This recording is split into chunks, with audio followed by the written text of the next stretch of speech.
ప్రస్తుతం ఆంధ్రప్రదేశ్ రాష్ట్రంలో జరుగుతున్న తాజా రాజకీయ పరిణామాలపైన మనతో స్పందించడానికి కాకినాడ ప్రజలు ఉన్నారు. కాకినాడ ప్రజల మాటల్లోనే ఈ కూటమి ప్రభుత్వం గురించి తెలుసుకునే ప్రయత్నం చేద్దాం. నమస్తే స్వామి. చెప్పండి, కూటమి ప్రభుత్వంలో ఎటువంటి అభివృద్ధి జరుగుతుంది? ఈ రోజు ముఖ్యంగా గత వైసీపీ ప్రభుత్వం పోలిస్తే ఈ కూటమి ప్రభుత్వం ఏ విధంగా ముందుకెళ్తుందంటే కూటమి ప్రభుత్వం ఏమో ముందుకెళ్తలేదండి, అంతా బందే. కూటమి ప్రభుత్వంలో అందరూ బాగుపడలేదు. నెక్స్ట్ గవర్నమెంట్ లో చాలా బాగుంది. ఈ గవర్నమెంట్ వచ్చిన తర్వాత అందరూ ఫెయిల్యూర్. ఇది చేసి ఇది చేస్తాను అది చేస్తాను అన్నగా ఏమి చేయలేదు. నిరుద్యోగం చేస్తున్నారు, అది చేయలేదు.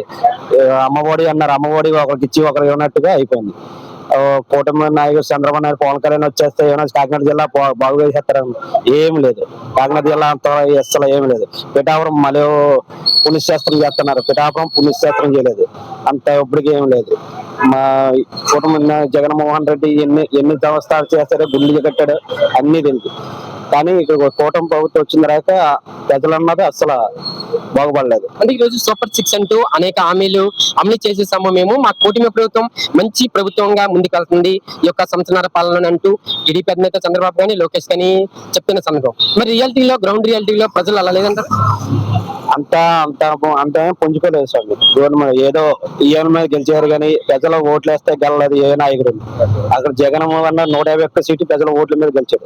ఇక్కడికి వచ్చిన కూటమి ప్రభుత్వం ఈఎం మీద గెలిచాడు, అంటే ఓట్ల మీద గెలిచేస్తే ఇవాళ నిన్న హైదరాబాద్ వెళ్ళాడు, ఎంత జనం వచ్చారో మీరే చూశారు కదా. అంతేగాని అంత ఓట్లు వచ్చేసి గెలిచేసి నాయకులు ఎవరు లేరు. అంటే 11 సీట్లే అంటూ కూడా చాలా సందర్భాల్లో జగన్మోహన్ రెడ్డిని వైరల్ చేస్తున్న సందర్భం. ముఖ్యంగా సినిమా విషయాల్లో కూడా, అంటే జబర్దస్త్ లాంటి కామెడీస్ లో కూడా 11 రెడ్డి 11 సీట్లు అంటూ కూడా ఈ కూటమి నాయకులు జగన్మోహన్ రెడ్డిని అపహేళన చేస్తూ మాట్లాడుతున్నారు. వీటి గురించి ఒక కామెంట్ మనకి మీరు ఏం చెప్తారు? 11 సీట్లు అన్నాం కానీ ఎంత ఎవరు జబర్దస్త్ ఎవరైనా కామెడీ చేసినా జగన్మోహన్ రెడ్డి ఎక్కడ ఉండాలో అక్కడ ఉన్నారు ప్రజలకి. 2029లో సీఎం ఎవరో ఆ ప్రజలకు వెళ్తారు. అంటే మనం ఏదో 11 సీట్లు అని పెద్ద కామెడీ చేసుకుని సినిమా థియేటర్లోకి నెటింగ్ చేసి ఎవరైనా ఓ పెద్ద జగన్మోహన్ రెడ్డిని ఏలాకోలం చేస్తే నెక్స్ట్ 2029లో ఆ స్వామి చూసుకుంటా, అయ్యప్ప చూసుకుంటారు. అంటే పెద్దగా చెప్పండి, ఈ రోజు రెడ్ బుక్ రాజ్యాంగం అంటున్నారు. ముఖ్యంగా రెడ్ బుక్ రాజ్యాంగ పాలన కొనసాగుతుందా? వైసీపీ నాయకులు అదేవిధంగా కార్యకర్తల పైన కూడా ఎక్కడికక్కడే అక్రమ కేసులని ఇక్కడ వైసీపీ నాయకులు మాట్లాడుతున్నారు. నిన్న కారుమూరి వెంకటరెడ్డి కానీ, మొన్న మాజీ మంత్రి జోగి రమేష్ గారు కానీ, ఈ రోజు అనేక ప్రాంతాల్లో అనేక మంది కార్యకర్తలు ఈ రోజు రెడ్ బుక్ పాలనకి గురవుతున్నారా? అసలు ఏంటి ఈ రెడ్ బుక్ గురించి మీరు ఏం చెప్తారు? ఒకవేళ జగన్మోహన్ రెడ్డి గారు మరలా వస్తే ఈ రెడ్ బుక్ పాలనకు మించి ఉండబోతుందా? అంత అలాగా జగన్మోహన్ రెడ్డి చేసి ఉంటే ఈ కూటమి అన్నదే మళ్ళీ రాదు. రెడ్ బుక్ పాలన అన్నదే వీళ్ళు చేస్తున్నారు. అది జగన్మోహన్ రెడ్డి రెడ్ బుక్ పాలన చేయదు, అందరికి సమాయకం న్యాయం చేశాడు కాబట్టి న్యాయంగా వెళ్ళాడు. అంతేగాని రెడ్ బుక్ పాలన లోకేష్ వీళ్ళు చేశారు.